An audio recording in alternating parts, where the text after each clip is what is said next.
الله أكبر الله أكبر الله أكبر الله أكبر الله أكبر الله أكبر لا إله إلا الله والله أكبر الله أكبر ولله الحمد. الحمد لله نحمده ونستعينه ونستغفره ونعوذ بالله من شرور أنفسنا ومن سيئات أعمالنا. من يهده الله فلا مضل له ومن يضلل فلا هادي له. وأشهد أن لا إله إلا الله وحده لا شريك له وأشهد أن محمدا عبده ورسوله أرسله بالهدى ودين الحق ليظهره على الدين كله ولو كره المشركون. اللهم صل على محمد وعلى آل محمد كما صليت على إبراهيم وعلى آل إبراهيم وبارك على محمد وعلى آل محمد كما باركت على إبراهيم وعلى آل إبراهيم في العالمين إنك حميد مجيد.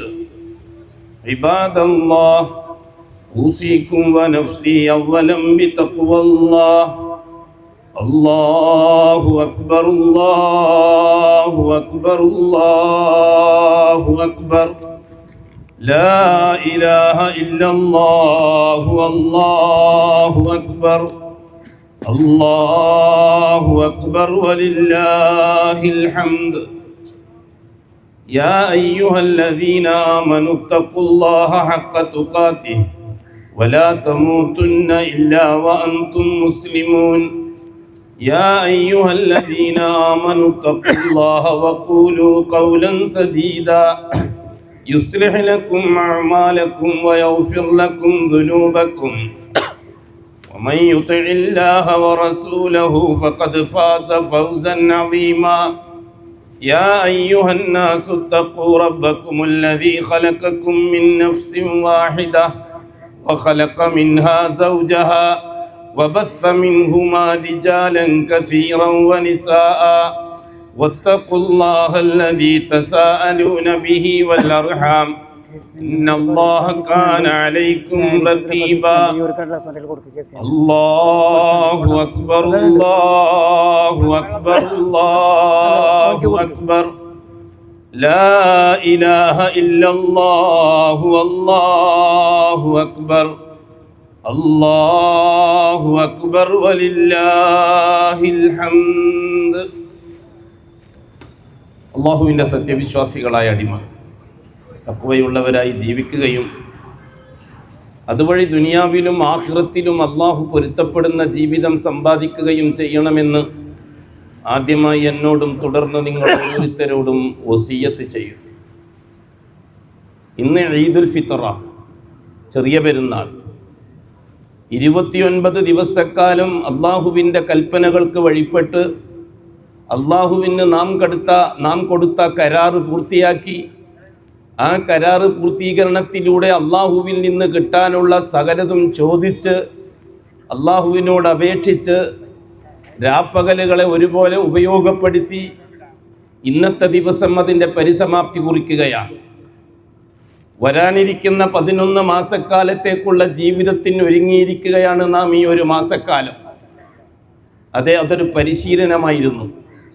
ഹക്കുകൾ പൂർത്തിയാക്കാനുള്ള പരിശീലനം, കടമകൾ പൂർത്തിയാക്കാനുള്ള പരിശീലനം.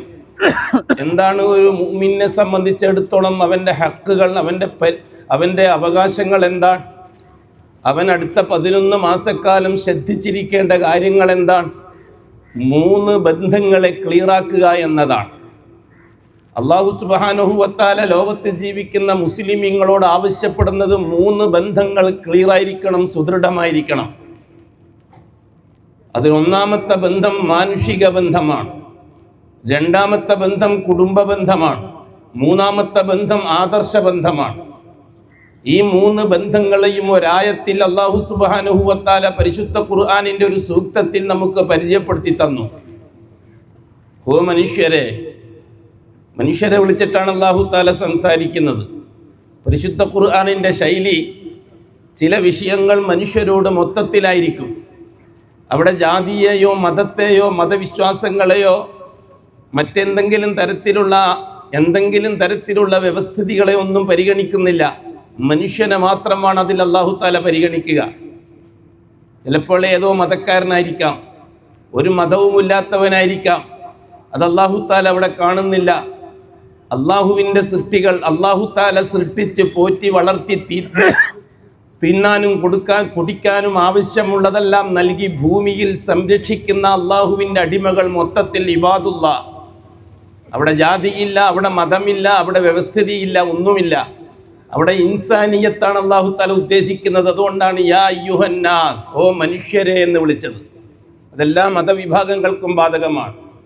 രണ്ടാമത് അല്ലാഹു തആല വിളിക്കുന്ന ഒരു രീതിയുണ്ട്, യാ അയ്യുഹല്ലദീന കഫറു, അല്ലെങ്കിൽ അയ്യുഹല്ലദീന അശ്റകു, വിശ്വാസരാഹിത്യം സംഭവിച്ചവരെ എന്നാണ് അവിടെ അഭിസംബോധനം. അവിടെ ആദർശത്തിൻ്റെ ബന്ധമാണ് അല്ലാഹു തആല സൂചിപ്പിക്കുന്നത്. മൂന്നാമതായിട്ട് അല്ലാഹു സുബ്ഹാനഹു വ തആല ഉപദേശിക്കുന്നത് യാ അയ്യുഹല്ലദീന ആമനു എന്നാണ്, ആദർശത്തിൽ അടിയുറച്ചു നിന്നവരെ എന്ന്. ഈ മൂന്ന് രീതിയിൽ മൂന്ന് സമൂഹത്തോട് സംസാരിക്കാൻ അല്ലാഹു ഉപയോഗിക്കുന്ന പ്രയോഗമാണത്.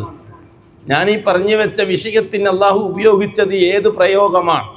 യാ അയ്യുഹന്നാസ് എന്ന പ്രയോഗമാണ്, ഓ മനുഷ്യരെ എന്ന പ്രയോഗമാണ്.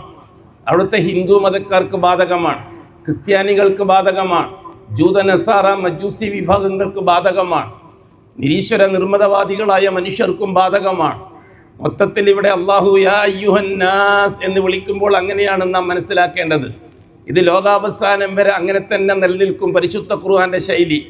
എന്നിട്ട് അല്ലാഹു സുബ്ഹാനഹു വ തആല പറയുകയാണ്, ഇന്നാ ഖലഖിനാക്കും, തീർച്ചയായിട്ടും ഞാനാണ് നിങ്ങളെ പടച്ച് സൃഷ്ടിച്ച് നിർമ്മിച്ചുണ്ടാക്കിയത്. മനുഷ്യരോടാണ് സംസാരിക്കുന്ന അല്ലാഹു തആല.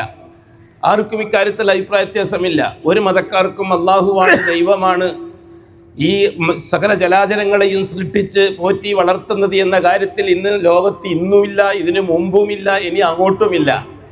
മനുഷ്യൻ ജീവിക്കാൻ തുടങ്ങിയ മുതൽ ഇന്നേ വരെയും ഇന്നു മുതൽ അങ്ങോട്ട് ലോകാവസാനം വരെയും മനുഷ്യൻ എന്ന അഡ്രസ്സിൽ അറിയപ്പെടുന്ന സൃഷ്ടികൾക്ക് ദൈവത്തിൻ്റെ കാര്യത്തിൽ അള്ളാഹുവിൻ്റെ കാര്യത്തിൽ അഭിപ്രായ വ്യത്യാസമില്ല.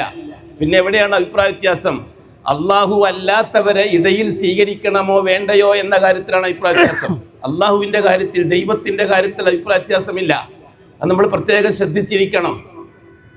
ഏത് മതസ്ഥനായാലും ദൈവം എന്ന് വിളിക്കുന്നത് അള്ളാഹു എന്നാണ്. ഏത് മതസ്ഥൻ, ഇപ്പം ജൂതൻ്റെ തൗറാത്തിൽ അള്ളാഹ് എന്നാണ് ഉപയോഗിക്കുക. ക്രിസ്ത്യാനിയുടെ ഇഞ്ചീലിൽ, അറബി ഇഞ്ചീലിൽ അള്ളാഹ് എന്നാണ് ഉപയോഗിക്കുക, യഹോവ എന്ന് പറയാറില്ല. ഇന്ത്യയിലേക്ക് കടന്നു വന്നപ്പോൾ ഇന്ത്യൻ ഭാഷയനുസരിച്ച് പരിഭാഷപ്പെടുത്തിയപ്പോൾ അങ്ങനെ ആയതാണ്. ലോകാടിസ്ഥാനത്തിൽ ദൈവം റബ്ബ് എന്ന പ്രയോഗത്തിന് വ്യത്യാസമില്ല. ഇന്നും അന്നും എന്നും അങ്ങനെയാണ്. പിന്നെ എവിടെയാണ് വ്യത്യാസം വന്നത്? അള്ളാഹുവിൽ നിന്ന് കാര്യങ്ങൾ നേടുന്നതിന് ഇടക്കാള വേണോ വേണ്ടോ എന്ന കാര്യത്തിലാണ് അഭിപ്രായ വ്യത്യാസം വന്നത്. അങ്ങനെയാണ് മതങ്ങൾ ഉണ്ടാകുന്നത്.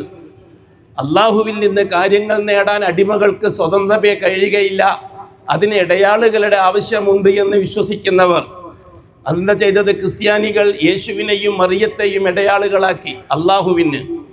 അതേപോലെ തന്നെ ജൂതന്മാർ ഉസൈറിനെ ഇടയാളാക്കി. അതേപോലെ തന്നെ ഹിന്ദു മതക്കാർ ദേവീദേവന്മാരെ ഇടയാളാക്കി. ഇവരെല്ലാം ഇടയാളാക്കിയത് അള്ളാഹു എന്ന ഒറ്റനായ അള്ളാഹുവിനെ സ്വാധീനിക്കാനാണ്, ദൈവത്തെ സ്വാധീനിക്കാനാണ്. ആർക്കാണ് ഇവിടെ ദൈവത്തിൻ്റെ കാര്യത്തിൽ അഭിപ്രായ വ്യത്യാസം? പക്ഷെ വിവരമില്ലാത്തത് കൊണ്ടോ കൂടുതൽ ഗഹനമായി പഠിക്കാത്തത് കൊണ്ടോ മതങ്ങൾ അതിനെ തെറ്റിദ്ധരിച്ചു. ഷീഈ മതക്കാർ ഔലിയാക്കളെ, ശൈഖുകളെ ഇടയാളുകളാക്കി. ഇവരെല്ലാം ഒരേ പട്ടികയിൽ, ഒരേ ലിസ്റ്റിൽ ഉൾപ്പെടുന്നവരാണ്. ഇവിടെയാണ് അല്ലാഹു സുബ്ഹാനഹു വ തആല ആദർശപരമായിട്ട് മനുഷ്യനെ വേർതിരിക്കുന്നത് ഈ ഒരു വിഷയത്തിൽ മാത്രമാണ്. അപ്പോൾ ഞാൻ പറഞ്ഞു അയ്യുഹന്നാസ്, ഹോ മാലോകരെ. അവിടെ ആദർശത്തെ ആരെയാണ് വിളിക്കുന്നത്, എന്തിനെയാണ് വിളിക്കുന്നത്, ഇതൊന്നും അള്ളാഹു അവിടെ പരിഗണിക്കുന്നില്ല. ഈ ഭൂമിയിൽ അള്ളാഹു തീറ്റിപ്പോറ്റുന്ന മനുഷ്യരായ ഉത്കൃഷ്ട സൃഷ്ടികളെ മാത്രമാണ് അള്ളാഹു തആല പരിഗണിക്കുന്നത്. രണ്ടാമതായിട്ട് അല്ലാഹു സുബ്ഹാനഹു വ തആല കുടുംബ ബന്ധത്തെയാണ് സൂചിപ്പിച്ചത് പരിശുദ്ധ ഖുർആനിൽ. ഇന്നാ ഖലഖിനാക്കും, തീർച്ചയായും നിങ്ങളെ ഞാനാണ് പടച്ചുണ്ടാക്കിയത്, മിൻ ദക്കരിൻ, ഒരാണിൽ നിന്നും, വ ഉൻസ, ഒരു പെണ്ണിൽ നിന്നും.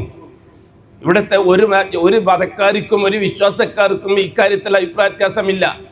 ഓരോ മതക്കാർക്ക് ഓരോ മാതാപിതാക്കൾ, അങ്ങനെയില്ല. എല്ലാവർക്കും ഒരേ മാതാവും പിതാവും, ആദം ഹവ്വ, പരമേശ്വരൻ പാർവതി. ഈ രീതിയിൽ ഭാഷകൾ പരിഭാഷപ്പെടുത്തിയിട്ടുണ്ട്. മതങ്ങളിലേക്ക് വന്നപ്പോൾ ലക്ഷ്യം ഒന്നാണ്. ഇന്നാ ഖലഖ്നാകും മിൻ ദക്കരിൻ, ഒരാണിൽ നിന്നും വ ഉൻസ, ഒരു പെണ്ണിൽ നിന്നുമാണ് നിങ്ങളെ ഞാൻ നിർമ്മിച്ചുണ്ടാക്കിയത്. മനുഷ്യരോട് അല്ലാഹു തആല പറയുന്നു, ഇവിടെയാണ് മാനുഷിക ബന്ധത്തിൻ്റെ പ്രസക്തി. മതം നോക്കാതെ, ജാതി നോക്കാതെ, ഇസം നോക്കാതെ, മറ്റൊരു തരത്തിലുള്ള ആത്മീയ ബന്ധനങ്ങളെയും നോക്കാതെ മനുഷ്യനെ മാത്രം പരിഗണിക്കുന്ന ഒരു വ്യവസ്ഥിതി. ഇതാണ് ഇസ്ലാമിൻ്റെ ഒന്നാമത്തെ മുദ്രാവാക്യം. അതിന് ഇൻസാനിയത്ത് എന്നാണ് നാം പറയുക. നാം എന്ന് പറഞ്ഞാൽ ഇസ്ലാം പറയുക. ഇസ്ലാമിൻ്റെ ഭാഷ അതിന് ഇൻസാനിയത്ത് എന്നാണ്. മനുഷ്യനാണോ അവനെ അള്ളാഹു ആദരിച്ചയച്ചതാണ് ഈ ഭൂമിയിലേക്ക്. ഖിലാഫത്ത് നൽകി ആദരിച്ച് ഭൂമിയിലേക്ക് അയച്ചതാണ്. അതുകൊണ്ട് തന്നെ സകല ജാതി മതവിഭാഗത്തിൽപ്പെട്ടവർക്കും ജന്മം കൊണ്ട് ഖിലാഫത്തിൻ്റെ അവകാശമുണ്ട്. ജന്മം കൊണ്ട് ആ ബഹുമാനത്തിന് അവകാശമുണ്ട്. ഏത് കുടുംബത്തിൽ ജനിച്ചു എന്നതല്ല, മനുഷ്യനായി ജനിച്ചോ എന്നതാണ് ഇസ്ലാം ഇതിൽ കാണുന്നത്. അതെ, അല്ലാഹു സുബ്ഹാനഹു വ തആല ഭൂമിയിൽ ജീവിക്കുന്ന മനുഷ്യർക്ക് 2 ഉത്തരവാദിത്തങ്ങളാണ് നൽകിയത്. ഒന്നിവിടെ ആവശ്യങ്ങൾ പൂർത്തിയാക്കണം, രണ്ടാമത്തത് ആദർശം പൂർത്തിയാക്കണം. ആവശ്യങ്ങൾ പൂർത്തിയാക്കേണ്ടത് മരിക്കുന്നത് വരെയാണ്. ആദർശ പൂർത്തീകരണം മരണത്തിന് ശേഷമുള്ള ജീവിതത്തിന് വേണ്ടിയാണ്. ഇതാണ് ഇസ്ലാമിൻ്റെ 2 പ്രബുദ്ധമായ ആദർശ വഴി. 2 കാര്യങ്ങളാണ്. ഒന്നാമത്തെ വിഷയത്തെ അല്ലാഹു തആല മനുഷ്യൻ എന്ന പരിഗണന വെച്ചുകൊണ്ടാണ് നൽകുന്നത്. രണ്ടാമത്തെ വിഷയത്തെ ഇസ്ലാമിൻ്റെ പരിഗണന വെച്ചുകൊണ്ടാണ് അല്ലാഹു നൽകുന്നത്. അതിന് നാം ഇസ്ലാമിയത്ത് എന്നാണ് പറയുക. മനുഷ്യനെ മൊത്തത്തിൽ പരിഗണിക്കേണ്ട വിഷയത്തിന് ഇൻസാനിയത്ത് എന്ന് പറയും. ആദർശവുമായി ബന്ധപ്പെട്ട വിഷയത്തിന് ഇസ്ലാമിയത്ത് എന്ന് നാം പറയും. ഇവിടെ അല്ലാഹു സുബ്ഹാനഹു വ തആല മനുഷ്യൻ എന്ന സൃഷ്ടിക്ക് ഭൂമിയിൽ ഉത്തരവാദിത്വം നൽകിയത് ഇക്റാം, ആദരവിൻ്റെ പേരിലാണ്. ആദരവ് മനുഷ്യനായി എന്നതിൻ്റെ പേരിലാണ്, മതക്കാരനായി എന്നതിൻ്റെ പേരിലല്ല. ആവശ്യങ്ങൾ പൂർത്തിയാക്കാനുള്ള വസ്തുക്കളെ അള്ളാഹു സപ്ലൈ ചെയ്യുന്നത് മതം നോക്കിയിട്ടല്ല, ജാതി നോക്കിയിട്ടല്ല, മനുഷ്യനെ നോക്കിയിട്ടാണ്. അവൻ ഏത് വിശ്വാസക്കാരനാണ് എന്നത് അള്ളാഹു തആലക്ക് ഈ കാര്യത്തിൽ വിഷയമല്ല. അള്ളാഹു സുബ്ഹാനഹു വ തആല അവൻ ഏത് മതത്തിൽ വിശ്വസിച്ചിട്ടാണ് നേരം വെളുപ്പിക്കുന്നത്, അവനിക്ക് ആവശ്യങ്ങൾ പൂർത്തിയാക്കാനുള്ള വഴി. മുസ്ലിമിൻ്റെ വിശപ്പ്, ഹിന്ദുവിൻ്റെ ദാഹം, ക്രിസ്ത്യാനിയുടെ രോഗം, അങ്ങനെ പറഞ്ഞിട്ടൊരു ദാഹമോ വിശപ്പോ ഇല്ല. മനുഷ്യൻ്റെ ദാഹം, മനുഷ്യൻ്റെ വിശപ്പ്, മനുഷ്യൻ്റെ ബുദ്ധിമുട്ട് അതേ ദീനുൽ ഇസ്ലാമിൽ ഈ ഭൂമിയുമായി ബന്ധപ്പെട്ട വിഷയത്തിൽ ഉള്ളൂ. ഇതാണ് ഇസ്ലാമിൻ്റെ അടിസ്ഥാന പ്രമാണം. അതുകൊണ്ട് തന്നെ ആവശ്യ പൂർത്തീകരണത്തിന് അസ്ബാബുകളെ, വസ്തുക്കളെ, മെറ്റീരിയൽസ് അല്ലാഹു സപ്ലൈ ചെയ്യുന്നത് മനുഷ്യനെ നോക്കിയിട്ടാണ്. അതേ ബിസ്മി ചൊല്ലി കട തുറക്കുന്ന ഒരു മുസ്ലിമിന് വൈകുന്നേരമാകുമ്പോൾ വല്ലതും അല്ലാഹു തആലയാണ് കൊടുക്കുന്നത്. അവിടെ അവൻ്റെ ആദർശം നോക്കിയിട്ടല്ല, ആവശ്യം നോക്കിയിട്ടാണ്. യേശുവിനെ വിളിച്ച് കട തുറക്കുന്ന ക്രിസ്ത്യാനിക്ക് വൈകുന്നേരമാകുമ്പോൾ വല്ലതും കൊടുക്കുന്നത് അവൻ്റെ ആദർശം നോക്കിയിട്ടല്ല, അവൻ ആരെ വിളിച്ചിട്ടാണ് ഈ കട തുറന്നത് എന്ന് നോക്കിയിട്ടല്ല, അവൻ്റെ ആവശ്യത്തെ പരിഗണിച്ചുകൊണ്ടാണ്. ഏതെങ്കിലും ദേവീ ദേവന്മാരുടെ പേരുച്ചരിച്ചുകൊണ്ട് കട തുറക്കുന്ന ഒരു ഹിന്ദു മതസ്ഥൻ, അവർക്കും വൈകുന്നേരമാകുമ്പോൾ ആവശ്യത്തിന് അള്ളാഹുവാണ് കൊടുക്കുന്നത്. അവരാരെയാണ് വിളിച്ചത്, ആരെ പേരിലാണ് കട തുറന്നത് എന്ന് അള്ളാഹു പരിഗണിക്കാറില്ല. ഒരു ശീഈ മതക്കാരൻ തൊട്ടടുത്തുള്ള ജാറത്തിൽ ദർഗയിൽ ചെന്ന് തങ്ങൾക്ക് വല്ലതും വഴിപാട് നൽകി ഇലാഹദ്റത്തി വിളിച്ച് ദുആ ചെയ്തിട്ടാണ് കട തുറക്കുക. വൈകുന്നേരം ആകുമ്പോൾ അയാൾക്കും വല്ലതും കൊടുക്കുന്നത് അള്ളാഹുവാണ്, അവൻ്റെ ആദർശം നോക്കിയിട്ടല്ല. ഒരു നിരീശ്വരവാദി, ഭൗതികവാദി ഹെൽത്തിലും വെൽത്തിലും വിശ്വസിക്കുന്നവനാണ്, ആരോഗ്യത്തിലും പണത്തിലും വിശ്വസിക്കുന്നവനാണ്. ആരോഗ്യവും പണവും ഉണ്ടായാൽ എന്തുമാവാമെന്ന് വിശ്വസിക്കുന്ന ഒരു നിരീശ്വരവാദി രാവിലെ കട തുറക്കുന്നത് കാശുണ്ടാക്കാൻ എനിക്കെൻ്റെ ആരോഗ്യമുണ്ടെങ്കിൽ നടക്കുമെന്ന് വിശ്വസിച്ച ഭൗതികവാദി അവനും വൈകുന്നേരമാകുമ്പോൾ വല്ലതും കൊടുക്കുന്നത് രാജരാജാവായ അള്ളാഹുവിൻ്റെ ദർബാറിൽ നിന്നാണ്, ഖസാനയിൽ നിന്നാണ്. ഇവിടെ അള്ളാഹു തആല ആദർശം നോക്കിയിട്ടോ അനുഷ്ഠാനം നോക്കിയിട്ടോ കർമ്മങ്ങൾ നോക്കിയിട്ടോ അല്ല, മനുഷ്യൻ്റെ ആവശ്യങ്ങൾ പരിഗണിക്കുന്നത് അവൻ്റെ മാനുഷികത നോക്കിയിട്ട് മാത്രമാണ്. ഇതാണ് ദീനുൽ ഇസ്ലാമിൻ്റെ ഒന്നാമത്തെ അടിസ്ഥാന പ്രമാണം. രണ്ടാമതായിട്ട് അല്ലാഹു തആല ആയത്തിന് സൂചിപ്പിച്ചത് കുടുംബബന്ധത്തെയാണ്. രണ്ടാമതായിട്ട് കുടുംബബന്ധത്തെ, രക്തബന്ധം, വിവാഹബന്ധം, അതേപോലെ തന്നെ രക്തബന്ധം, വിവാഹബന്ധം, അതേപോലെ തന്നെ മറ്റ് രീതിയിലുള്ള ബന്ധങ്ങൾ. അതിന് അല്ലാഹു തആല പറഞ്ഞത് വജഅൽനാകും ശുഊബൻ വഖബായില, മനുഷ്യരായ നിങ്ങളെ ഞാൻ വ്യത്യസ്ത ഗോത്രക്കാരും വ്യത്യസ്ത വ്യത്യസ്ത കുടുംബക്കാരുമാക്കി വേർതിരിച്ചത് എന്തിനാണെന്നറിയുമോ? ലി തആറഫു, നിങ്ങൾക്ക് കൂടുതൽ കാര്യങ്ങൾ ഇടപെട്ട് മനസ്സിലാക്കാനുള്ള എളുപ്പത്തിന് വേണ്ടിയിട്ടാണ്. കുടുംബത്തെ പരിഗണിക്കാം. അതേ, ഒന്നാമതായിട്ട് സ്വന്തം നഫ്സിനെ പരിഗണിക്കുക, ശരീരത്തെ. രണ്ടാമതായിട്ട് മാതാപിതാക്കളെ പരിഗണിക്കുക. മൂന്നാമതായിട്ട് ഭാര്യ മക്കളെ പരിഗണിക്കുക. നാലാമതായി വൽ ജാരിദിൽ ഖുർബ, അയൽവക്കക്കാരെ പരിഗണിക്കുക. അഞ്ചാമതായി ആ നാട്ടുകാരായ മുസ്ലിമീങ്ങളെ പരിഗണിക്കുക. അഞ്ചാമതായി ആ നാട്ടിലെ മറ്റ് മതക്കാരെ പരിഗണിക്കുക. ആറാമതായിട്ട് മൊത്തത്തിലെ രാജ്യക്കാരെ പരിഗണിക്കുക. ഏഴാമതായിട്ട് മൊത്തത്തിൽ ഭൂമിയിലുള്ള മുഴുവൻ മുസ്ലിമീങ്ങളെയും പരിഗണിക്കുക. ഏഴാമതായിട്ട് ഭൂമിയിലുള്ള മനുഷ്യരെ പരിഗണിക്കുക. എട്ടാമതായിട്ട് ഭൂമിയിൽ ജീവിക്കുന്ന ജീവജാലങ്ങളെ പരിഗണിക്കുക. ഒമ്പതാമതായിട്ട് ഭൂമിയെ മൊത്തത്തിൽ പരിഗണിക്കുക. പത്താമത് ഈ പ്രപഞ്ചത്തെ മുഴുവനത്തിനെയും പരിഗണിക്കുക. അല്ലാഹു അക്ബർ, അല്ലാഹു അക്ബർ, അല്ലാഹു അക്ബർ, അല്ലാഹു അക്ബർ, ലാ ഇലാഹ ഇല്ലല്ലാഹു, അല്ലാഹു അക്ബർ, അല്ലാഹു അക്ബർ, വലില്ലാഹിൽ ഹംദ്. എന്ത് സുന്ദരമാണ് ഇസ്ലാമിൻ്റെ പ്രമേയം! നിങ്ങളൊന്ന് ആലോചിച്ച് നോക്കി. എത്ര സുന്ദരമായിട്ട് അടുക്കും ചിട്ടയോടുകൂടി കാര്യങ്ങൾ നമുക്ക് മനസ്സിലാക്കി തരുന്നത്. ഒന്നാമതായിട്ട് മനുഷ്യനെ പരിചയപ്പെടുത്തുന്നു അല്ലാഹു തആല. നമുക്ക് ചുറ്റുമുള്ള മാനവലോകത്തെ, ഭൂലോകത്ത് 1100 കോടിയോളം ജനങ്ങളുണ്ട്. മതമോ ജാതിയോ വിഷയമാക്കാതെ മനുഷ്യന്റെ ആവശ്യത്തെയായിരിക്കണം നാം ദർബാറിൽ അള്ളാഹുവിനോട് പറയേണ്ടത്. ദർബാർ അള്ളാഹുവിൻ്റെതാണ്. ആവശ്യങ്ങളുടെ ഉടമസ്ഥൻ അള്ളാഹുവാണ്. ആവശ്യങ്ങളെ പരിഹരിക്കാനുള്ള അസ്ബാബുകളുടെ മെറ്റീരിയൽസിന്റെ നാഥൻ അള്ളാഹുവാണ്. ഭൂമിയുടെ പുറന്തൊലിക്ക് മുകളിലുള്ള വസ്തുക്കളുടെ ഉടമസ്ഥൻ അള്ളാഹുവാണ്. ഭൂമിന്റെ ഉള്ളകത്ത് സൂക്ഷിച്ചു വെച്ചിരിക്കുന്ന വസ്തുക്കളുടെ ഖനിവസ്തുക്കളുടെ ഉടമസ്ഥൻ അള്ളാഹുവാണ്. ആകാശത്തിന്റെ ഇടയിൽ ആകാശത്തിന്റെ ചോട്ടിലുള്ള മുഴുവൻ സംവിധാനങ്ങളുടെയും ഉടമസ്ഥൻ അള്ളാഹുവാണ്. ആ അള്ളാഹുവിനോട് മനുഷ്യകുലത്തിന്റെ ആവശ്യങ്ങൾ ചോദിക്കാൻ വിധിക്കപ്പെട്ടവർ ഈ ഇരിക്കുന്ന മുഅ്മിനീങ്ങളാണ്. മുഅ്മിനീങ്ങൾ ഉത്തരവാദിത്തം നിങ്ങൾ ആലോചിച്ച് നോക്കണം. എത്ര വിശാലമാണ് ഒരു സത്യവിശ്വാസിയുടെ, ഒരു മുഅ്മിനിന്റെ, ഒരു മുവഹിദിന്റെ ഉത്തരവാദിത്വം. ആർക്ക് വേണ്ടിയൊക്കെയാണ് ആകാശത്തിൽ നിന്ന് റബ്ബ് ദർബാറിന്റെ റബ്ബിനോട് ദർബാറിൽ നിന്ന് ആർക്ക് വേണ്ടിയൊക്കെയാണ് ചോദിച്ചു വാങ്ങേണ്ടത്? വെറുതെ അല്ല റമദാനിൽ അവസാനത്തെ 10 നിശ്ചയിച്ചു വെച്ചിരിക്കുന്നത്. ലോകത്തിന് വേണ്ടി ഉടമസ്ഥനോട് ഇരുട്ടത്ത് എല്ലാവരും കിടന്നുറങ്ങുന്ന സന്ദർഭത്തിൽ യാചിച്ച് ചോദിച്ച് വാങ്ങിക്കൊടുക്കാൻ വിധിക്കപ്പെട്ട ഔദ്യോഗിക ഏജന്റുമാരാണ് മുവഹിദുകൾ, തൗഹീദിന്റെ വക്താക്കൾ. മനസ്സിലാക്കണം. അള്ളാഹു മനസ്സിലാക്കി തരട്ടെ. അല്ലാഹു തആല ഇവിടെ കുടുംബബന്ധം പറഞ്ഞതിന് ശേഷം പിന്നെ പറഞ്ഞത് ആദർശബന്ധത്തെയാണ്. ആയത്തിന്റെ അവസാനം ഇന്ന അക്രമക്കും ഇൻദല്ലാഹി അത്ഖാക്കും. കുടുംബബന്ധവും മാനുഷിക ബന്ധവും പാലിക്കുന്നതിനോടൊപ്പം നിങ്ങൾ ശ്രദ്ധിക്കേണ്ടത്, നിങ്ങളെ കൂട്ടത്തിൽ ആദർശപരമായിട്ട് ഏറ്റവും അള്ളാഹുവിലേക്ക് അടുത്തവർ തഖ്വയുള്ളവരായിരിക്കും എന്ന് പറഞ്ഞു അള്ളാഹു. ഒരായത്തിൽ 3 വിശാലമായ കാര്യം ചർച്ച ചെയ്ത രീതി ഒന്ന് ആലോചിക്കുക. ബാക്കി നിങ്ങൾ പഠിച്ചോളണം. ഇന്നാ ഖലഖ്നാകും മിൻ ദക്കരിൻ വ ഉൻസ, മാനുഷിക ബന്ധം. വജഅൽനാകും ശുഊബൻ വ ഖബായില ലിതആറഫു, കുടുംബ ബന്ധം. ഇന്ന അക്രമക്കും ഇൻദല്ലാഹി അത്ഖാക്കും, ആദർശ ബന്ധം. ഈ 3 കാര്യങ്ങളാണ് മുഅ്മിനീങ്ങളെ സംബന്ധിച്ചിടത്തോളം ഈ ഭൂമിയിൽ നേടിയെടുക്കേണ്ടത്. അല്ലാഹു സുബ്ഹാനഹു വ തആല ഈ ലോകത്തോട് സംസാരിക്കുന്നതും അത് തന്നെയാണ്. നിങ്ങൾക്കൊരു വിഷയം ഞാൻ സൂചിപ്പിച്ചു തരാം.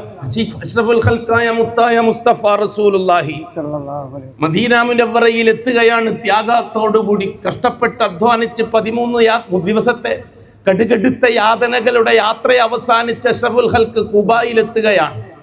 ഖുബായിലെത്തി അവിടെ ഒരു പള്ളി നിർമ്മിക്കുന്നു ഹബീബി. ഇന്ന് കാണുന്ന മസ്ജിദ് ഖുബ. മദീന വ്യത്യസ്ത മതക്കാരുടെ രാജ്യമാണ്. ജൂത സമൂഹം ജീവിക്കുന്നത് മദീനയിൽ. ബനു ഖുറൈള, ബനു നളീർ, ബനു ഖൈനുഖാ ഗോത്രക്കാര്. മറ്റ് മതക്കാരുണ്ട്, ശിർക്കിന്റെ മതക്കാർ. മരിച്ചുപോയ മഹാന്മാരെ ഇടയിൽ നിർത്തി അള്ളാഹുവിനെ സ്വാധീനിക്കാൻ മെനക്കെടുന്ന ഔസ് ഖസ്റജ് ഗോത്രക്കാര്. പിന്നെ ഉള്ളത് ബഹുമാനപ്പെട്ട സഅദ് ബിൻ മുആദിന്റെ നേതൃത്വത്തിൽ ഇസ്ലാമിലേക്ക് വന്ന ആയിരക്കണക്കിന് വരുന്ന മുസ്ലിമീങ്ങൾ. ഹബീബ് മദീനത്തെത്തുമ്പോൾ മദീനത്തിന്റെ അവസ്ഥയാണത്. ഖുബായിലെത്തിയപ്പോൾ അഷ്റഫുൽ ഖൽഖിനെ കാണാൻ എല്ലാ മതക്കാരും വന്നു. ജാതി മതഭേദമന്യേ സകല മതക്കാരും ഹബീബായ തങ്ങളെ കാണാൻ വന്നു. ഓരോരുത്തർക്കും തിക്കിത്തിരക്കിന്റെ റസൂലുള്ളാഹി തങ്ങൾ അവിടെ എത്തി എന്നുള്ള വൃത്താന്തം ആ രാജ്യക്കാരെ അറിയിക്കുന്ന ആരാന്നറിയോ? ഒരു ജൂതൻ.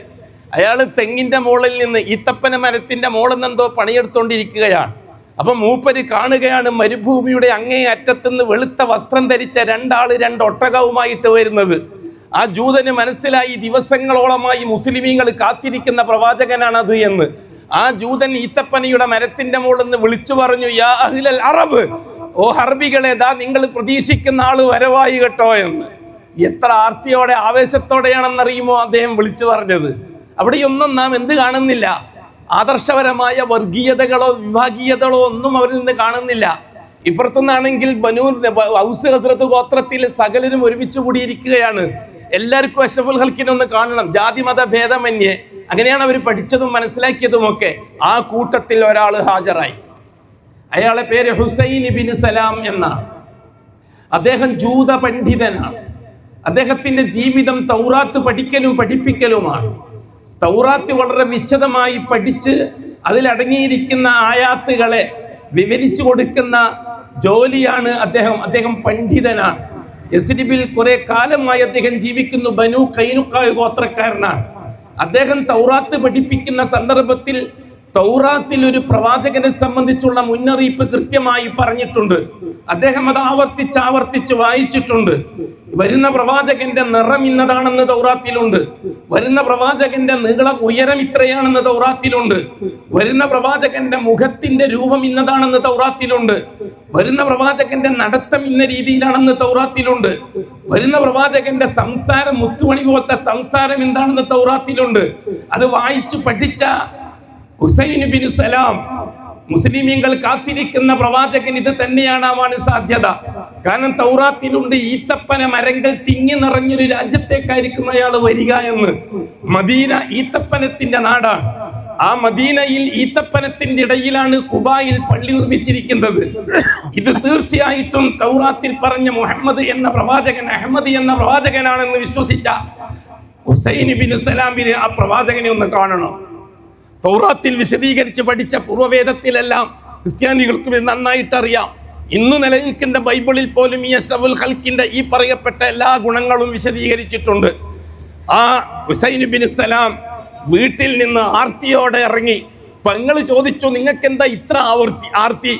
എടോ, തൗറാത്തിൽ പറഞ്ഞ പ്രവാചകൻ വരവായി അവരാണ് നാട്ടിൽ വന്നിരിക്കുന്നത് എന്ന് ഞാൻ മനസ്സിലാക്കുന്നു. അത് നിങ്ങളുടെ ഇമ്രാന്റെ മകൻ മൂസയൊന്നും അല്ലല്ലോ ഇത്ര ആവേശം കൊള്ളാൻ. അതെ, ആ മൂസന്റെ സഹോദരനാണ് ഈ വന്ന മുഹമ്മദ്. ഞാൻ ഒന്ന് പോയിട്ട് കണ്ടിട്ട് വരട്ടെ. അങ്ങനെയാണ് ഹുസൈൻ ഇബ്നു സലാം ഖുബായിലെത്തുന്നത്, ഹബീബായ മുത്തായ പൂവായ റസൂലുള്ളാഹിയെ കാണാൻ. അദ്ദേഹം തന്നെയാണ് പറയുന്നത്. ഈ ഹദീസ് വിശദീകരിക്കുന്നത് പിന്നീട് അദ്ദേഹമാണ്.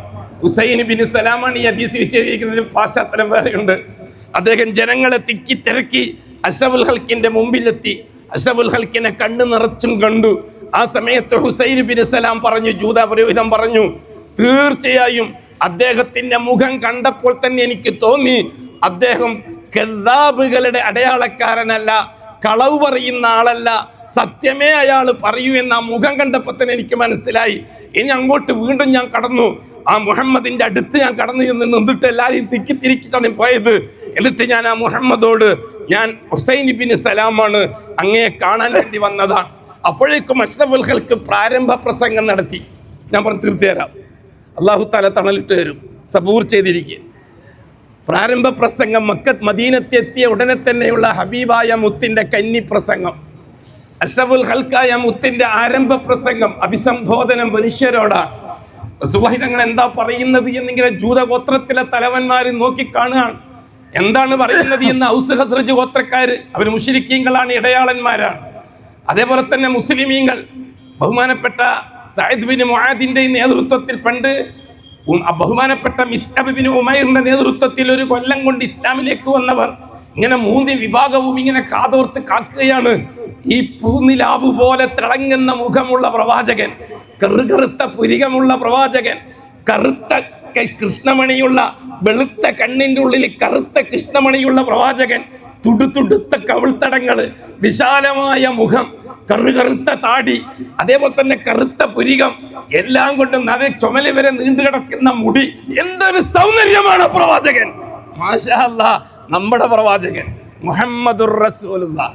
ഇത് നമ്മൾ വിശദീകരിച്ചതല്ല, ജൂത പുരോഹിതന്മാർ വിശദീകരിച്ചത്, ക്രൈസ്തവ പുരോഹിതന്മാർ വിശദീകരിച്ചത്, ഹൈന്ദവ സന്യാസിമാർ വിശദീകരിച്ചത്. ലോകത്തുള്ള നിരീശ്വരവാദികളെ നേതാവ് പോലും വിശദീകരിച്ചത്. ആ പ്രവാചക മുത്തിന്റെ നാവിൽ നിന്ന് വരുന്ന ശബ്ദം കേൾക്കാൻ, ആദ്യമായിട്ട് കേൾക്കാൻ കാത്തിരിക്കുകയാണ് മദീന നിവാസികൾ. ഹബീബായ തങ്ങൾ ഒരു മരത്തിന്റെ ചോട്ടിൽ ഇരിക്കുകയാണ്, തണലത്ത്. അബൂബക്കർ സിദ്ദീഖ് തുണി കൊണ്ട് വെയിൽ മറച്ചിട്ടുണ്ട്. റസൂലുള്ളാഹി തങ്ങൾ ആദ്യത്തെ പ്രഭാഷണം ഹംദും സ്വലാത്തും ചൊല്ലിയതിന് ശേഷം സൗന്ദര്യമുള്ള ആ ശബ്ദം, മുത്തുമണി പോലത്തെ ശബ്ദം, ഒരു മാല പൊട്ടിയാൽ മണി ഏത് രീതിയിലാണോ വീഴുന്നത് അതേപോലെയാണ് ഹബീബിന്റെ നാവിൽ നിന്ന് വരുന്ന വാക്കുകൾ. അനുയായികളാണ് ഇത് വിശേഷിപ്പിക്കുന്നത്, സാങ്കല്പിക കഥാപാത്രങ്ങളെ അല്ല വിശദീകരിപ്പിക്കുന്നത്. ലോകത്തേക്ക് വന്ന പ്രവാചകനെ, ആ പ്രവാചകൻ സംസാരം ആരംഭിച്ചു. അയ്യുഹന്നാസ്, ഹബീബായ മുത്തിന്റെ ആദ്യത്തെ സംബോധനം അയ്യുഹന്നാസ്, ഓ മാലോകരെ. അവിടെ കൂടിയിരിക്കുന്ന ജൂതന്മാർ, അവിടെ കൂടിയിരിക്കുന്ന മറ്റു മതക്കാർ, അവിടെ കൂടിയിരിക്കുന്ന മുസ്ലിമീങ്ങൾ, അവിടെ കൂടിയിരിക്കുന്ന സ്വന്തം അനുയായികൾ, മുഹാജിരീങ്ങൾ, അൻസാരികൾ, അവരെയാണ് ശിഫുൽ ഹക്കായ മുത്ത് മദീന മുനവ്വറിന്റെ മണ്ണിൽ നിന്ന് ആദ്യമായി അഭിസംബോധനം ചെയ്യുന്നത്. അയ്യുഹന്നാസ്, ഓ മാലോകരെ, ഓ മനുഷ്യരെ. സുബ്ഹാനല്ലാഹ്. 4 കാര്യങ്ങൾ നിങ്ങൾക്ക് ഞാൻ പറഞ്ഞു തരാം. ആ 4 കാര്യങ്ങളാണ് നിങ്ങളുടെ നിലനിൽപ്പിന്റെ ആധാരം. ആ 4 കാര്യങ്ങളാണ് നിങ്ങളുടെ നിലനിൽപ്പിന്റെ ആധാരം. അതിൽ ഒന്നാമത്തെ കാര്യം അഫ്ശുസ്സലാം. നിങ്ങളിപ്പോ ചിന്തിക്കുന്നുണ്ടാകുക, റസൂലുള്ളാഹി തങ്ങളുടെ ഉദ്ഘാടന പ്രസംഗം നിസ്കരിച്ചോ, നോമ്പുവറ്റോ, ഹജ്ജ് ചെയ്തോ, സക്കാത്ത് കൊടുത്തോ എന്നൊക്കെ പറയുന്നതായിരിക്കും നിങ്ങൾ വിചാരിച്ചിരിക്കുന്നുണ്ടാകുക. അല്ല, വളരെ സിമ്പിളായി ദീനുൽ ഇസ്ലാമിന്റെ അടിസ്ഥാനം പഠിപ്പിക്കുന്ന അഷ്റഫുൽ ഖൽഖായ മുത്ത്. എന്താ ആദ്യത്തെ വാക്ക്? അഫ്ശുസ്സലാം. നിങ്ങൾ സലാമിനെ വർദ്ധിപ്പിക്കണം, വ്യാപിപ്പിക്കണം. വർദ്ധിപ്പിക്കണം, വ്യാപിപ്പിക്കണം. ആരെ കണ്ടാലും അസ്സലാമു അലൈക്കും വറഹ്മത്തുള്ളാഹ്, ആ സലാം പറയാൻ നിങ്ങൾ മടിക്കരുത്. അത് വെറും ആചാരവാക്കല്ല. ഈ ഭൂലോകത്ത് മനുഷ്യ സൃഷ്ടിക്ക് ആകാശത്തിൽ നിന്ന് കിട്ടാനുള്ള അനുഗ്രഹത്തിന്റെ ആദ്യത്തെ വാക്കാണ് സലാം. സലാമോടൊപ്പം റഹ്മത്തുള്ള. എന്താണ് ഈ റഹ്മത്ത് എന്ന് പറഞ്ഞാൽ? റഹ്മത്തിന് 3 അർത്ഥമാണുള്ളത്. നമ്മൾ കരുണ എന്ന് പറഞ്ഞിട്ട് അതിന്റെ അർത്ഥം ചുരുക്കി കളഞ്ഞതാണ്. 3 അർത്ഥമാണ് റഹ്മത്തുള്ളാഹി വബറകാതുഹുവിനുള്ളത്. ഒന്നാമത്തെ അർത്ഥം എന്താണ്? ഹിഫ്ലുൽ തലബുൽ മഖ്സൂദാത്ത്, ഹുസൂലുൽ മഖ്സൂദാത്ത്, ആവശ്യമുള്ള ആവശ്യ പൂർത്തീകരണത്തിന് ആവശ്യമായത് മുഴുവനും കരസ്ഥമാകുക. അതേപോലെ തന്നെ ഹിഫ്ലുൽ മഹദൂറാത്ത്, ജീവിതത്തിന് ബുദ്ധിമുട്ടുണ്ടാക്കുന്നത് മുഴുവനും സംരക്ഷിച്ച് കിട്ടുക. മൂന്നാമത്തത് ഗുഫ്റാനുദ്ദുനൂബി വൽ ഖത്തായ, ചെറുതും വലുതുമായ പാപങ്ങളെ പുറത്ത് കിട്ടുക. നമ്മളിപ്പോ ഒരാളെ കണ്ടു, അസ്സലാമു അലൈക്കും, അതിലടങ്ങിയിരിക്കുന്ന വാചകങ്ങളാണിത്. ഇനി മറ്റുള്ളവർക്ക് പൊറുക്കലിനെ തേടാൻ പറ്റില്ലല്ലോ എന്ന് വെച്ചിട്ട് സലാമൊന്നും പറയാൻ മടിക്കണ്ട. ഹബീബായ മുത്താണ് ഈ സലാം നമുക്ക് പഠിപ്പിച്ചു തന്നിരിക്കുന്നത്. മല്ലം യാരിഫ് മാലം യാരിഫ്, അറിയുന്നവർക്കും അറിയാത്തവർക്കും ആദ്യം കാണുമ്പോൾ അസ്സലാമു അലൈക്കും ധൈര്യമായിട്ട് പറഞ്ഞോ, ധൈര്യമായിട്ട് പറഞ്ഞോ. അള്ളാഹുവിന്റെ റസൂല് മദീന മുനവ്വറയിൽ വെച്ച് പറഞ്ഞ ആദ്യത്തെ വാക്ക് ഞാൻ വിശദീകരിക്കുന്നില്ല. രണ്ടാമതായിട്ട് റസൂലുള്ളാഹി തങ്ങൾ പറഞ്ഞ വാക്ക് ശ്രദ്ധിച്ചോളിൻ. ഭക്ഷിപ്പിച്ചോളിൻ. ആവശ്യക്കാർക്ക്, വിശക്കുന്നവർക്ക്. അവിടെ മതം നിങ്ങൾ നോക്കണ്ട, അവിടെ ജാതി നിങ്ങൾ നോക്കണ്ട, അവിടെ രാഷ്ട്രീയം നിങ്ങൾ നോക്കണ്ട, അവിടെ സംഘടന നിങ്ങൾ നോക്കണ്ട. അതിമുത്താം, വിശക്കുന്നവരുണ്ടാകാൻ പാടില്ല നമ്മുടെ കൂടെ. നാം ജീവിക്കുന്ന നാട്ടിൽ, നമ്മൾ ജീവിച്ചിരിക്കുന്ന സമയത്ത് പട്ടിണി കിടക്കുന്ന ഒരു മനുഷ്യനുണ്ടാകാൻ പാടില്ല. അവരേത് മതജാതി വിഭാഗത്തിൽപ്പെട്ടവരാണെന്ന് നമുക്കറിയണ്ട. മനുഷ്യൻ അവൻ പട്ടിണി കിടക്കുന്നവനാകാൻ പാടില്ല. ഹബീബായ മുത്തൊരു പുതിയ ചരിത്രം നിർമ്മിച്ചുകൊണ്ട് മദീന മുനവ്വറയിൽ ആദ്യം നടത്തിയ പ്രസംഗമാണ്. ഒരു പുതിയ ചരിത്രം മദീനയിൽ തുടങ്ങുകയാണ്. മക്കയിൽ നിന്ന് 13 കൊല്ലക്കാലത്തെ പീഡനങ്ങൾ ഏറ്റുവാങ്ങി സകലതും എല്ലാം നേടി മദീനയിൽ ഉറ്റവരും ഉയവരുമായി മുഹാജിറുകളും അൻസാരികളും നിലത്ത് വെക്കാതെ ആദരിച്ച് ബഹുമാനിച്ച ഹബീബായ മുത്ത് സന്തോഷത്തിലാണ്. ആ സമയത്താണ് ഹബീബായ മുത്തിന് പറയുന്നത്,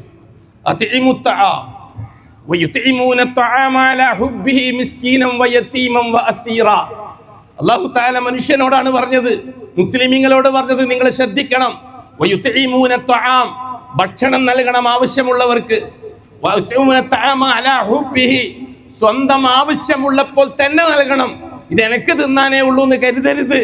എനിക്ക് തിന്നാനേ ഉള്ളൂ എങ്കിലും അത് ഓഹരി വെക്കും നിന്റെ അയൽവക്കക്കാരനും കൂടി.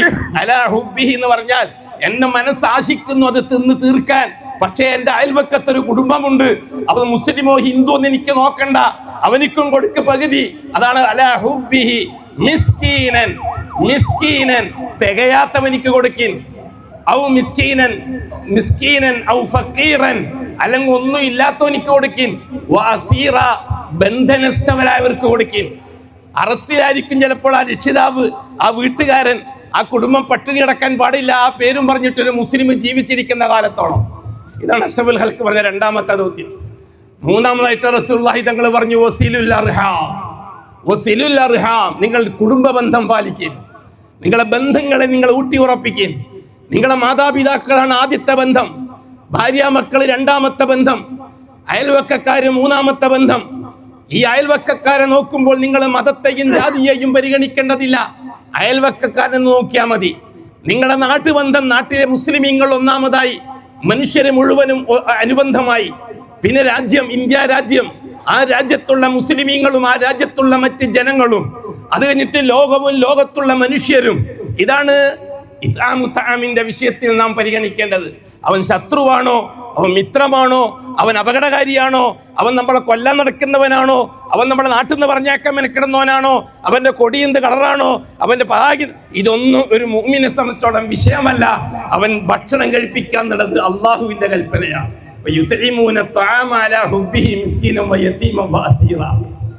നാലാമത്തെ ഞാൻ വിശദീകരിക്കുന്നില്ല, എനിക്കറിയാം ഈദുൽ ഫിത്തറിന്റെ ദിവസമാണെന്ന്. നാലാമത്തെ വിഷയം അഷ്റഫുൽ ഖൽഖായ മുത്തായ മുസ്തഫ റസൂലുള്ളാഹി പറഞ്ഞത് വഖിയാമുൽ ലൈലി വന്നാസു നിയാം. അല്ലാഹു അക്ബർ. മേൽപ്പറയപ്പെട്ട 3 കാര്യങ്ങൾ ഒരു മുസ്ലിം വീണ്ടെടുക്കേണ്ടത് അർദ്ധരാത്രിയിൽ പാതിരാ നേരത്ത് ഉടമസ്ഥനായ ദർബാറിൽ നിന്ന് ചോദിച്ചു വാങ്ങിയിട്ടായിരിക്കണം. വഖിയാമുൽ ലൈൽ, രാത്രി എഴുന്നേറ്റ് നിസ്കരിക്കുക. വന്നാസു നിയാം, ആ രാജ്യത്തുള്ള ജനങ്ങൾ മുഴുവനും നല്ല ഉറക്കത്തിലാണ്. OBC മുസ്ലിമീങ്ങൾ ഉറക്കത്തിലാണ്, ഷിയാക്കൾ ഉറക്കത്തിലാണ്, ജൂതനസാറ ഹിന്ദു വിഭാഗം ഉറക്കത്തിലാണ്. ഉറങ്ങട്ടെ, അവർ സുഖമായി ഉറങ്ങട്ടെ, നമുക്ക് ഉറക്കം വരില്ല. കാരണം ആ ഉറങ്ങുന്നവരുടെ ദുനിയാവിലെ ഉത്തരവാദിത്തം ഏൽപ്പിക്കപ്പെട്ടവര് ഈ ഉറക്കമൊഴിഞ്ഞ് പള്ളിയിൽ കഴിഞ്ഞുകൂടിയ മുസ്ലിമീങ്ങൾക്കാണ്. അതുകൊണ്ട് തന്നെ ഉറക്കം വരുന്ന പ്രശ്നമില്ല. അവസാനത്തെ 10ന്റെ രാത്രിയിൽ എല്ലാ ദിവസവും അല്ലാഹു ഒന്നാം ആകാശത്തിലേക്ക് ഇറങ്ങി വരുന്നു. ഹബീബായ മുത്ത് പറഞ്ഞു യൻസിലുല്ലാഹു തബാറക വ തആല, അല്ലാഹു തആല ഇറങ്ങുന്നതാണ്. ഫിസ്സമാഇ ദുനിയ, ഭൗതികമായ ഒന്നാം ആകാശത്തിൽ അല്ലാഹു തആല ഇറങ്ങുന്നതാണ്. ബഅദ സുലുസൈൽ ലൈൽ, രാത്രിയിൽ 2 കഴിഞ്ഞാൽ, അഥവാ ഒരു 2 മണിക്കൂർ, 2 മണി, രാത്രി 2 മണി 2:30 മണിയാകുമ്പോൾ ഈ സമയത്ത് മുഅ്മിനീങ്ങൾ പള്ളിയിലാണ്, ഉറക്കമൊഴിഞ്ഞിരിക്കുകയാണ് ഭാഗ്യവാന്മാർ.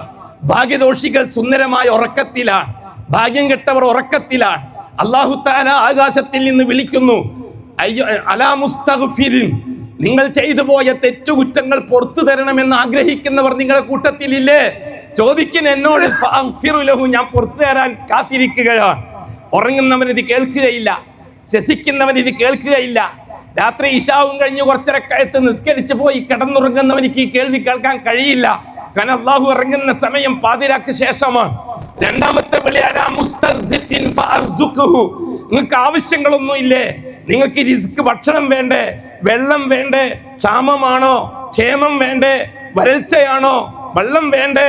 ചോദിക്കും. ഞാനിതാ തീരുമാനം എടുക്കാൻ പോവുകയാണ്. അതെ, റമദാന്റെ അവസാനത്തെ 10 ഒരു രാത്രിയിലാണ് അടുത്ത കൊല്ലത്തെ 11 മാസത്തേക്കുള്ള മുഴുവൻ തീരുമാനം നടക്കുന്നത്. ആ തീരുമാനം നടക്കുന്ന സമയത്ത് നമ്മളെവിടെ? അള്ളാഹുവിന്റെ പള്ളിയിലും അതേപോലെ സ്വന്തം വീട്, ഭാര്യ മക്കളുമായി ഉറക്കമൊഴിഞ്ഞ് കരഞ്ഞ് അള്ളാഹുവിനോട് ചോദിച്ചു വാങ്ങുകയാണ്. നിങ്ങൾ ആലോചിച്ച് നോക്കൊരു മുസ്ലിമിന്റെ ഉത്തരവാദിത്വവും അവന്റെ മാന്യതയും. അവിടെ ആരും അന്യരില്ല, ആരും ഇല്ല കൂട്ടരെ അന്യര്. അങ്ങനെ തെറ്റിദ്ധരിപ്പിച്ചാണ് ഇവിടുത്തെ രാഷ്ട്രീയക്കാരും സംഘടനക്കാരും. അങ്ങനെ ഒരു ധാരണ മുസ്ലിമിന്റെ മനസ്സിലേക്കില്ല. എല്ലാവരും കിടന്നുറങ്ങുമ്പോൾ പാതിരാക്ക് പള്ളിയിൽ പോയിരുന്നിട്ട് ചോദിക്കുന്നത് സ്വന്തത്തിന് വേണ്ടി, സ്വന്തം ഉമ്മാക്കുപ്പാക്കും വേണ്ടി, സ്വന്തം ഭാര്യ മക്കൾക്ക് വേണ്ടി, ആ നാട്ടിൽ ജീവിക്കുന്ന മനുഷ്യർക്ക് വേണ്ടി. അവരറിയുന്നില്ല, ആരും ഈ കൊലവിളിയുമായി നടക്കുന്നവരാരും അറിയുന്നില്ല. അവർക്ക് വേണ്ടിയും കൂടി ഉടമസ്ഥനായ അള്ളാഹുവിനോട് ദർബാറിൽ നിന്ന് ആനുകൂല്യങ്ങൾ ചോദിച്ച് വാങ്ങുകയാണ് ഈ മുസ്ലിം ഉമ്മ എന്ന് ഇവരറിയുന്നില്ല. ഇൻഷാ അല്ലാഹ് ഒരു ദിവസം അത് അറിഞ്ഞിരിക്കും, ഒരു ദിവസം അതെല്ലാവരും മനസ്സിലാക്കിയിരിക്കും. മദീന മുനവ്വറയിലെ ജനം മനസ്സിലാക്കിയതുപോലെ റസൂലുള്ളാഹി സ്വല്ലല്ലാഹു അലൈഹി വസല്ലം പറഞ്ഞു വന്നാസു നിയാം. ഇവിടെ നിങ്ങൾ ചിന്തിക്കേണ്ടത്, പാതിരാത്രിയിൽ അള്ളാഹുവുമായി സ്വകാര്യ സംഭാഷണത്തിൽ ഏർപ്പെടുന്നവർക്ക് മാത്രമേ മേൽപ്പറയപ്പെട്ട 3 കാര്യങ്ങൾ നടപ്പിലാക്കാൻ കഴിയുള്ളൂ. ഇഫ്ശാഉസ് സലാം, ഇത്ആമു തആം, അതേപോലെ തന്നെ സിലത്തുർ റഹിം. ആ 3 കാര്യങ്ങൾ നടപ്പിലാക്കാൻ ഇവർക്ക് മാത്രമേ കഴിയുകയുള്ളൂ.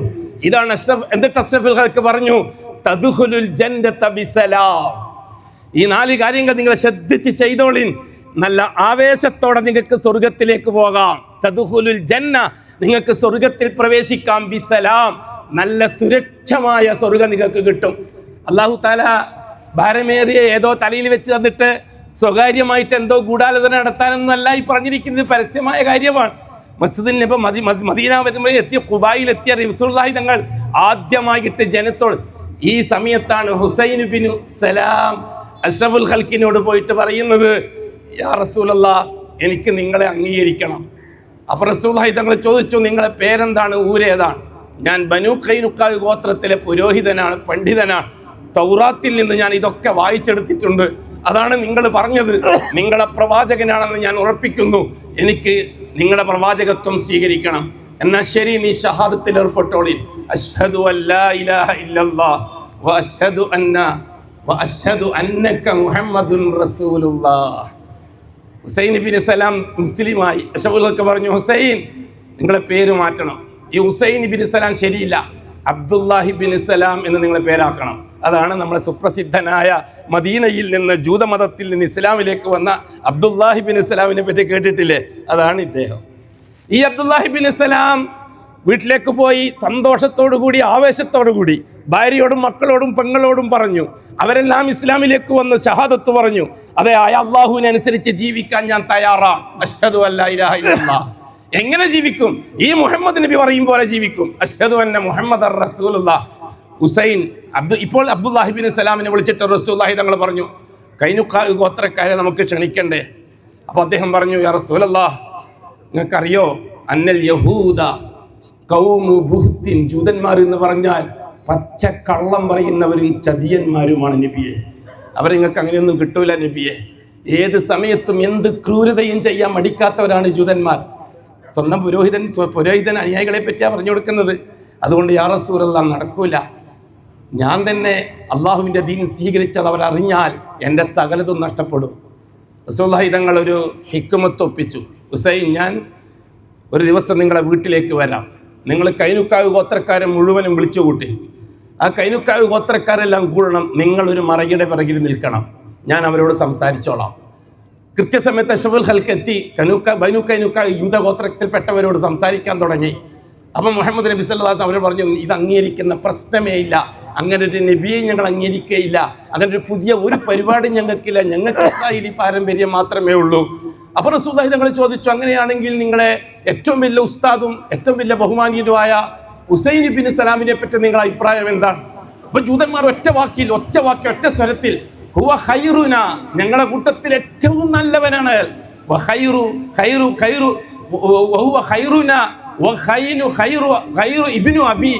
ഏറ്റവും നല്ല ഉപ്പാന്റെ മോനാണ്, ഏറ്റവും നല്ല ഖൈറായ ഉപ്പാന്റെ മോനാണ്.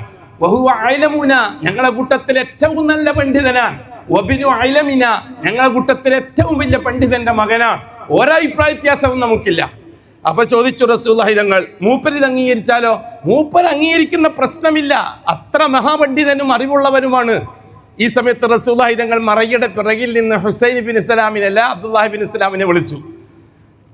അബ്ദുല്ലാഹി ബിൻ സലാമിനോട് പറയാൻ പറഞ്ഞു, ഞാൻ ഇത് അംഗീകരിച്ചിരിക്കുകയാണ്.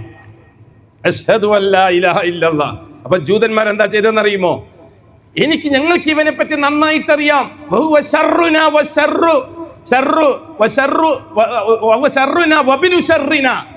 ഇവൻ ഏറ്റവും വലിയ നാശകാരിയാണ്, നാശകാരിയുടെ മകനാണ്. ഞങ്ങളുടെ കൂട്ടത്തിലെ വിവരം കെട്ടവനാണ്. ഞങ്ങളുടെ കൂട്ടത്തിലെ വിവരം കെട്ടവന്റെ മോനാണ്. എത്ര പെട്ടെന്നാ മാറിയേ. അവനവനിക്ക് വേണ്ടിയാണ് പറയുന്നതെങ്കിൽ നല്ലവനും, അവനവനിക്കെതിരായിട്ട് പറഞ്ഞവൻ ബടക്കവനും. റസൂലുള്ളാഹി തങ്ങൾ പറഞ്ഞു, ഈ ജൂതന്റെ സ്വഭാവം നിങ്ങൾ ശ്രദ്ധിച്ചുകൊള്ളുക, സൂക്ഷിച്ചുകൊള്ളുക. ഖിയാമത്ത് നാൾ വരെ നിങ്ങൾ ജൂതനെ ചീത്ത പറഞ്ഞിട്ട് കാര്യമില്ല, ജൂതനെതിരായിട്ട് യുദ്ധം ചെയ്തിട്ട് കാര്യമില്ല. ജൂതൻ പഠിപ്പിച്ച ചില ദുശ്ശീലമുണ്ട്, അത് ഏറ്റവും പെട്ടെന്ന് മുസ്ലിമീങ്ങൾ തിരുത്തുക. എന്നാലല്ലാതെ ലോകത്ത് രക്ഷപ്പെടാൻ പോകുന്നില്ല. ആദ്യം തിരുത്തേണ്ടത് ഈ പറയപ്പെട്ട കാര്യങ്ങളാണ്. എന്താണ്? ഖൈർ ആര് പറഞ്ഞാലും ആളെ നോക്കാതെ അംഗീകരിക്കുക, ഷർറ് ആര് പറഞ്ഞാലും ആളെ നോക്കാതെ തിരസ്കരിക്കുക. എൻ്റെ കൂട്ടത്തിൽ നിന്നുകൊണ്ടാണ് പറഞ്ഞതെങ്കിൽ അയാൾ പറഞ്ഞത് ശരി, ഇപ്പൊ എൻ്റെ കൂട്ടത്തിലല്ല എങ്കിൽ അയാൾ പറഞ്ഞത് തെറ്റിത് ജൂതന്റെ സ്വഭാവമാണ്. അല്ലാഹു തആല ഈ ഉമ്മത്തിനെ പൂർണ്ണമായും കാക്കട്ടെ. അതുകൊണ്ട് തന്നെ ഈദുൽ ഫിത്തറിന്റെ ഈ സുന്ദരമായ ദിവസം എൻ്റെ നഫ്സോടും ഈ ഇരിക്കുന്നവരോടും ലോകത്തോടും പറയാനുള്ളത്, പുതിയ നൂറ്റാണ്ടിന്റെ ബാല്യദശ തീർന്നു, ഇനി യൗവനദശയാണ്. 2025 പുതിയ നൂറ്റാണ്ടിന്റെ ബാല്യദശ അവസാനിച്ചു. 2026 മുതൽ യൗവനദശയിലേക്കാണ് കടക്കാൻ പോകുന്നത്. അതേ ഹസ്രത്ത് ഇബ്രാഹിം അലൈഹിസ്സലാത്തു വസ്സലാമിന്റെ ചരിത്രത്തിലേക്കാണ് കടക്കാൻ പോകുന്നത്. ആ നൂറ്റാണ്ടുകൾ തീർച്ചയായിട്ടും നിർണായകമാണ് ലോകത്തിന്. പുതിയ നൂറ്റാണ്ട്, പുതിയ സംരംഭം, പുതിയ യുവത്വം, പുതിയ നൂറ്റാണ്ടിന്റെ പുതിയ യുവത്വം തികച്ചും ഇസ്ലാമിക സംസ്കാരം ലോകത്ത് പ്രകാശിക്കുന്ന നൂറ്റാണ്ടുകളാണ്. ലോകം അത് ആസ്വദിക്കും, മതക്കാരത് ആസ്വദിക്കും, രാഷ്ട്രീയക്കാരും ഭരണകൂടങ്ങളും അത് ആസ്വദിക്കും. അതിലേക്കാണ് ലോകത്തിന്റെ രാഷ്ട്രീയ വിരൽ ചൂണ്ടുന്നത്, അതിലേക്കാണ് ലോകത്തിന്റെ സാമ്പത്തിക വിരൽ ചൂണ്ടുന്നത്, അതിലേക്കാണ് ലോകത്തിന്റെ ആദർശപരവും മതപരവുമായ സംഘടിതത്വത്തിന്റെ വിരൽ ചൂണ്ടുന്നത്. ഇത് കരുതിയിരിക്കണം. ഈ ഈദുൽ ഫിത്തറിന്റെ ദിവസം വരാനിരിക്കുന്ന 11 മാസം പരിശീലനത്തിൻ്റെതാണ്. വരാനിരിക്കുന്ന 11 മാസം, ഈ മാസം വീണ്ടെടുത്തിരിക്കുന്ന ഗുണം ലോകത്തിന് എത്തിക്കാനുള്ളതാണ്. അതായിരിക്കട്ടെ ഈ പരിശുദ്ധ ദിവസത്തിൽ നമുക്ക് ചിന്തിക്കാനുള്ളത്. ശരി, ഞാൻ നിർത്തുന്നു. അടുത്ത വിഷയത്തിലേക്ക് കടക്കാം. മദ്യം അപകടകരമായ രീതിയിൽ മുന്നോട്ട് പോകുകയാണ്. മയക്കുമരുന്ന് അപകടകരമായ രീതിയിൽ മുന്നോട്ട് പോകുകയാണ്. അതിന്റെ പ്രത്യാഘാതമായ കൊല, പാപ്പാക്കും ഉമ്മാക്കും അച്ഛനും അമ്മക്കും രക്ഷയില്ലാത്തൊരവസ്ഥയിലേക്ക് ലോകം പോവുകയാണ്. പ്രത്യേകം കേരളം. കുടുംബത്തിൽ ഭാര്യ മക്കൾക്ക് രക്ഷയില്ലാത്തൊരു ഗതികേടിലേക്ക്, ഒരു ഇരുട്ടിലേക്ക് പോവുകയാണ് ലോകം. മയക്കുമരുന്നും അതേപോലെ മദ്യവുമാണ് ഈ നാശത്തിന്റെ വിത്ത്. അതേ അഷ്റഫുൽ ഖൽഖായ തങ്ങൾ പറഞ്ഞു, മദ്യം വർജിക്കുക സകല പാപത്തിന്റെയും താക്കോലാണ് മദ്യമെന്ന്. ശൈത്താനവന്റെ അനുയായികളെ വിളിച്ച് ഒരു ദിവസം യോഗം കൂടും. ആ യോഗത്തിൽ അവർ തീരുമാനിക്കും എങ്ങനെയാണ് മനുഷ്യനെ പിഴപ്പിക്കുക. ഒരു വിഭാഗം പറഞ്ഞു, ഞങ്ങൾ അവനെ കൊണ്ട് സിനാ ചെയ്യിപ്പിക്കും. അപ്പൊ ശൈത്താൻ പറഞ്ഞു, അതുകൊണ്ട് കാര്യമില്ല. ഒരുവൻ പറഞ്ഞു, ഞങ്ങൾ ആൾക്കാരെ കൊല്ലും, അതുകൊണ്ടും കാര്യമില്ല. ഒരുവൻ പറഞ്ഞു, ഞങ്ങൾ ആകമാനം കൊള്ളയടിക്കും, അതുകൊണ്ടും കാര്യമില്ല. പിന്നെ എന്താണ് ഞങ്ങൾ ചെയ്യേണ്ടത്? നിങ്ങൾ സമൂഹത്തെ മദ്യത്തിന്റെ അടിമയാക്കണം. മദ്യത്തിന്റെ അടിമയായാൽ നേരത്തെ പറഞ്ഞതെല്ലാം അവർ ചെയ്തോളും. അല്ലാഹു അക്ബർ, അല്ലാഹു അക്ബർ, അല്ലാഹു അക്ബർ, അല്ലാഹു അക്ബർ, ലാ ഇലാഹ ഇല്ലല്ലാഹു അല്ലാഹു അക്ബർ, അല്ലാഹു അക്ബർ വലില്ലാഹിൽ ഹംദ്.